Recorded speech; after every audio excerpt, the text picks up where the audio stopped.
Assalamualaikum warahmatullahi wabarakatuh. Anak-anakku sekalian yang berbahagia, alhamdulillahirabbil alamin.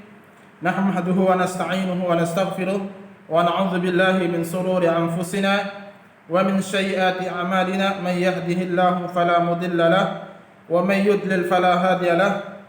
Ashhadu an la ilaha illallah wahdahu la syarika lahu wa ashhadu anna Muhammadan abduhu wa rasuluh. بلغ الرسالة وأدى الأمانة ونصح الأمة وجاهد إلى الله بإذنه وسراجا منيرا. أما بعد, anak-anakku sekalian kelas 2A dan 2B yang para rahmat cintai, tidak ada kalimat yang pantas diungkapkan sebagai seorang yang beriman kepada Allah Tabaraka wa Ta'ala adalah kalimat tanda syukur dia kepada Allah atas segala nikmat yang Allah berikan. Begitu besar nikmat yang Allah berikan sehingga kita bisa dikumpulkan, kita bisa bertemu dalam pembelajaran pendidikan agama Islam. Dan insya Allah kita masuk pada pembahasan kali ini tentang pelajaran yang ke-7, bab al-wudu. Mudah-mudahan anak-anakku sekalian memahami apa yang akan para mas sampaikan dan tetap menjaga kesehatan, selalu mencuci tangan, selalu menggunakan masker, dan menjaga jarak. Karena anak-anakku sekalian perlu diketahui, insyaallah Senin pagi ini kita akan lagi PSBB yang luar biasa karena wabah ini tidak menurun, sehingga pemerintah mengambil sikap untuk melakukan PSBB yang kedua kali. Salawat dan salam mudah-mudahan tetap tercurahkan kepada junjungan baginda Nabi sallallahu alaihi wasallam beserta dengan para keluarga beliau, para sahabat, para tabi'in, tabi'ut tabi'in, dan orang-orang yang selalu senantiasa istiqamah di atas manhaj beliau. Mudah-mudahan anak-anakku yang berbahagia, kita semua termasuk daripada umatnya. Anak-anak para rahmat kelas 2 yang berbahagia, mudah-mudahan tetap semangat belajar di rumah ya anak-anakku sekalian. Tetap menjaga kesehatan kalian. Jangan lupa minta pertolongan sama Allah Tabaraka wa Ta'ala. Mudah-mudahan wabah ini cepat berlalu dan kita juga cepat-cepat kembali belajar di kelas. Tentu saja Pak Rahmat harapkan demikian karena Pak Rahmat sangat merindukan anak-anak Pak Rahmat kelas 2A maupun 2B. Kita masuk pelajaran yang ke-7, yaitu pada halaman 35 di buku PAI Pak Rahmat. Karena buku PAI Pak Rahmat itu buku Pak Rahmat pakai sudah hampir 4 tahun ya. Mungkin kalian dapat buku yang baru, kalau ada halaman yang tidak pas, maka buka di pelajaran yang ke-7 tentang tentang wudu. Baik anak-anakku sekalian, dalam Islam, syarat diterimanya suatu ibadah adalah pertama, dia harus mengikhlaskan ibadah tersebut karena Allah. Yang kedua, dia harus mengikuti Nabi sallallahu alaihi wasallam, al-ittiba, mengikuti petunjuk Nabi sallallahu alaihi wasallam. Bagaimana kaifiyatil wudu, bagaimana Rasulullah sallallahu alaihi wasallam berwudu. Nah, berwudu ini merupakan kunci suksesnya diterimanya salat ibadah kita. Karena salah satu syarat diterimanya ibadah adalah bersuci. Syarat sah salat atau tidak adalah bersuci. Nah, wudu termasuk daripada bersuci. Para rahmat ulangi, wudu termasuk syarat salah satu daripada bersuci. Anak-anak sekalian, sebelum kita melaksanakan ibadah, wabil khusus ibadah sholat, maka kita harus berwudu terlebih dahulu. Karena apa? Karena wudu merupakan syarat sahnya sholat. Ingat para rahmat ulangi, wudu merupakan syarat sah diterimanya ibadah sholat. Berarti anak-anakku sekalian, kalau wudunya tidak benar atau wudunya asal-asalan, maka otomatis sholatnya juga tidak syah. Nah, contoh, kalian pasti tahu ini apa namanya? Kunci motor ya. Kunci motor. Gunanya apa? Biar Pak Rahmat mengendarai motor tidak susah-susah.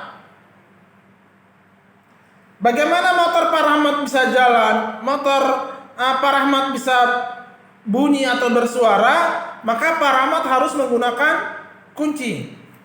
Nah, ketika Pak Rahmat menggunakan kunci membuka motor, nyalain starter gampang, nyala bisa jalan.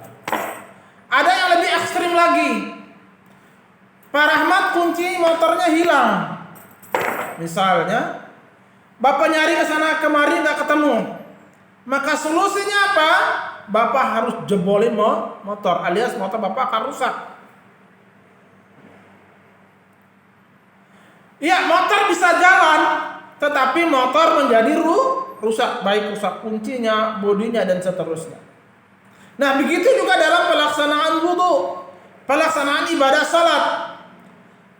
Sah atau tidaknya ibadah salat seseorang dilihat dari bagaimana cara dia berwudu.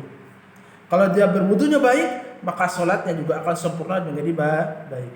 Tapi wudunya asal amburadul, wudunya asal jadi, maka sholatnya juga asal jadi.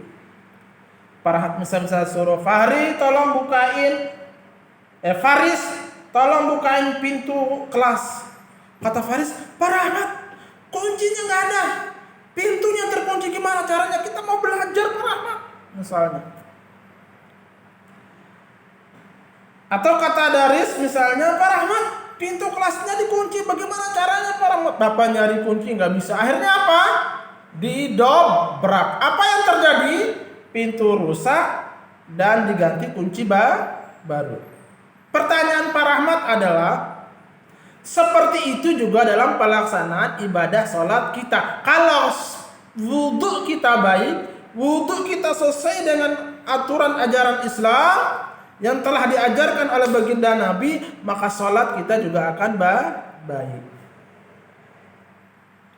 Makanya dalam sebuah pepatah mengatakan, dalam sebuah alat fikih mengatakan, miftahus sholat al-wudu at-tuhur. Kuncinya sholat itu adalah berwudu. Berwudu adalah bersuci dari hadas kecil.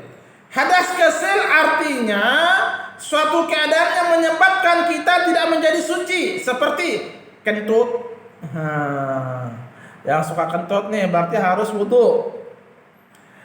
Buang air kecil dan buang air besar. Pak Rahmat ulangi.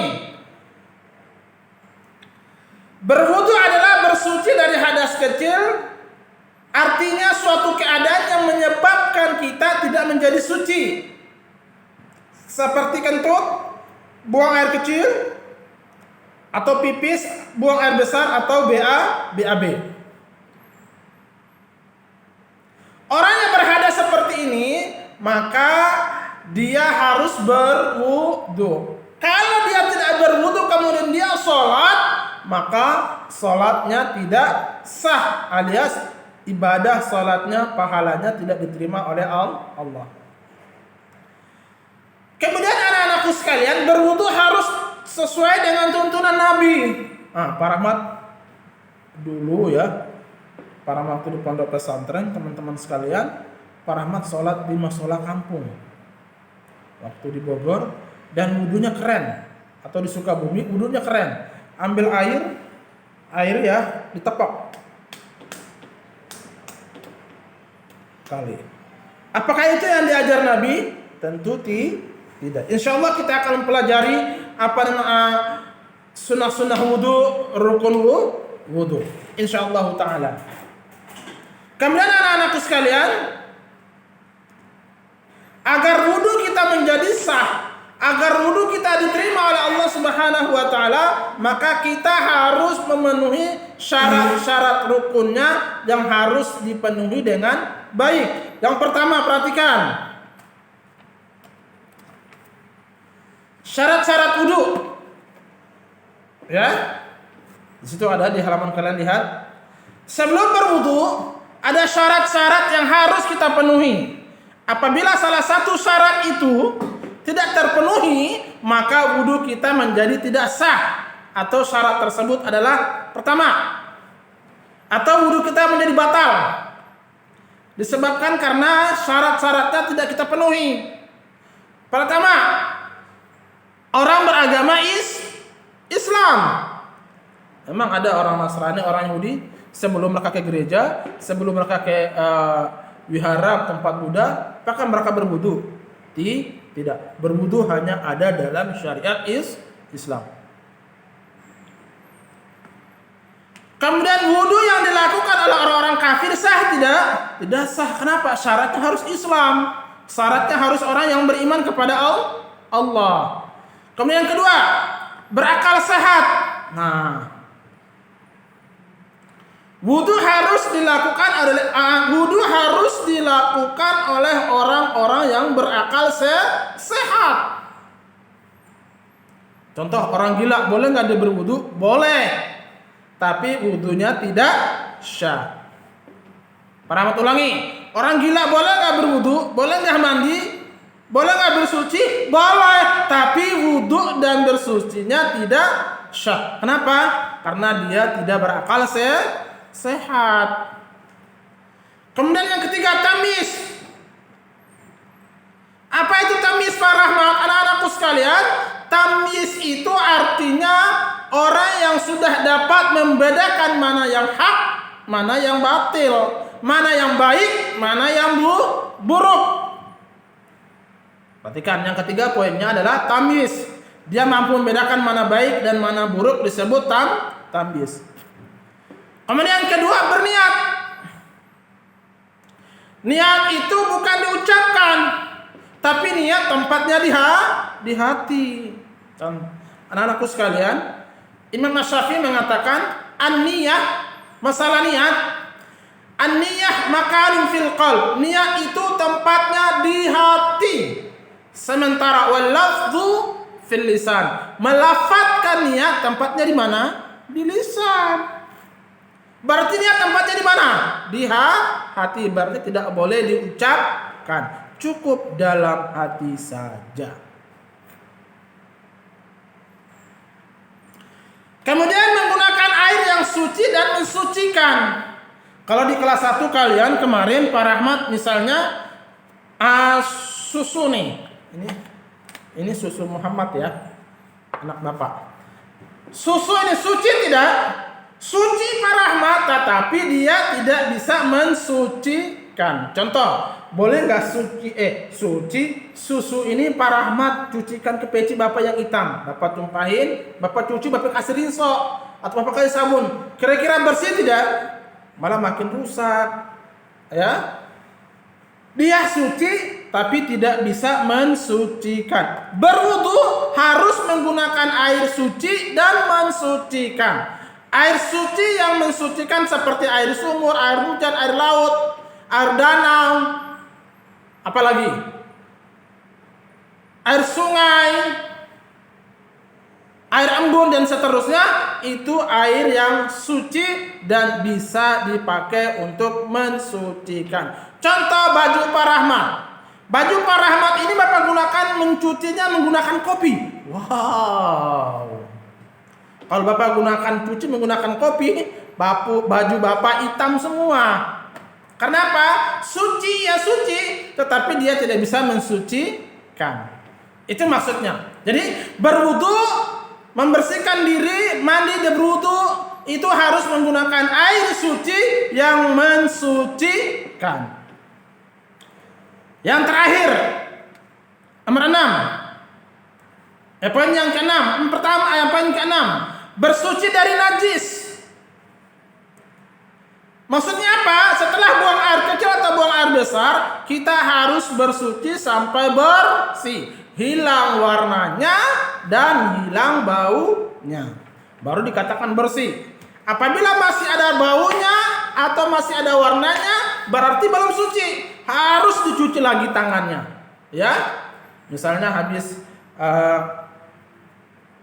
kerja bakti, ternyata ada teman-teman yang mohon maaf pegang kotoran, misalnya kotoran itu adalah kotoran najis, misalnya kotoran kucing misalnya, dicuci sampai bersih, masih ada warna, dicuci lagi sampai hilang warnanya dan juga hilang baunya, baru dikatakan suci. Yang terakhir, yang ketujuh, kulit tidak tertutup oleh benda apapun. Orang yang berwudu kulitnya misalnya tatoan misalnya, dia tato, atau sekarang Pak Rahmat lihat anak-anak putri suka pakai henna ya.